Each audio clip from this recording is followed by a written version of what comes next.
നമ്മൾ പുറത്തൊക്കെ പോയി വരുമ്പോൾ മുഖത്തുണ്ടാകുന്ന ഒരു കരിവാളിപ്പില്ലേ, അതൊന്നും മാറാനായിട്ട് ഹെൽപ്പ് ചെയ്യുന്ന ഒരു പാക്കാണ് കേട്ടോ.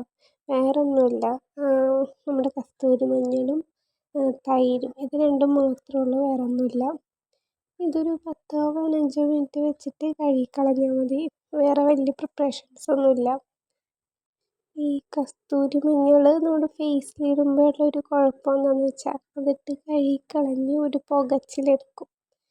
അപ്പോൾ നമ്മളൊരു തണുത്ത വെള്ളത്തിൽ കഴുകിക്കളഞ്ഞാൽ മതി. അപ്പോൾ പുകച്ചിൽ മാറിക്കിട്ടും, ഒരു ഫ്രഷ്നെസ് ഫീൽ ചെയ്യുകയും ചെയ്യും.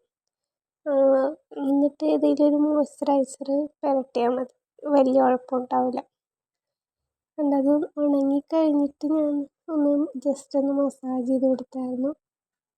വലിയ വെളുപ്പ് ബ്രൈറ്റ്നെസ് അങ്ങനെയൊന്നുമില്ല കേട്ടോ. ഇതിപ്പോൾ ലൈറ്റിൻ്റെ എഫക്റ്റിൽ നിങ്ങൾക്ക് ചെറിയൊരു ബ്രൈറ്റ്നെസ് തോന്നുന്നുണ്ടാവും, പക്ഷേ അത്ര ബ്രൈറ്റ്നെസ് ഒന്നുമില്ല, ചെറിയൊരു വ്യത്യാസം അത്രേ ഉള്ളൂ. ഇതെനിക്ക് തോന്നുന്നു നമ്മൾ പുറത്തൊക്കെ പോയി വന്നിട്ട് ഇങ്ങനെ ചെയ്താൽ നന്നായിരിക്കുമെന്ന്. നമ്മുടെ ഫേസിലുണ്ടാകുന്ന കരിവാളിപ്പൊക്കെ ഒന്ന് മാറിക്കിട്ടും. നല്ലൊരു പാക്കാണ് കേട്ടോ അത്. എല്ലാവരും ഒന്ന് ട്രൈ ചെയ്ത് നോക്കാം. ട്രൈ ചെയ്ത് ഇഷ്ടപ്പെട്ടാണെങ്കിൽ എൻ്റെ ഫീഡ്ബാക്ക് അറിയിക്കുക കേട്ടോ.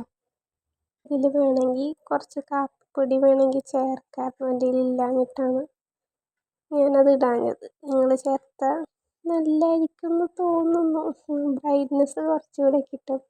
ഇതിപ്പോൾ ലൈറ്റിൻ്റെ എഫക്റ്റിൽ നിങ്ങൾക്ക് തോന്നുന്നതാണ് കേട്ടോ ഭയങ്കര ബ്രൈറ്റായിട്ട്, പക്ഷെ അത്രയ്ക്കൊന്നുമില്ല, ചെറിയ രീതിയിലുള്ളൂ, എന്നാലും കൊള്ളാം. ഒരു ഫ്രഷ്നെസ് ഫീൽ ചെയ്യും.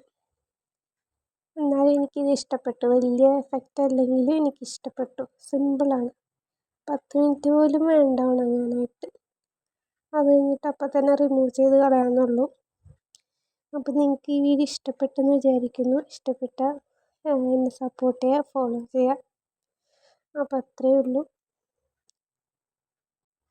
അത് കഴുകിക്കളഞ്ഞപ്പോഴുള്ള ഫേസ് കണ്ടോ, എനിക്കിഷ്ടപ്പെട്ടു. അപ്പോൾ അത്രയേ ഉള്ളൂ. Thank you.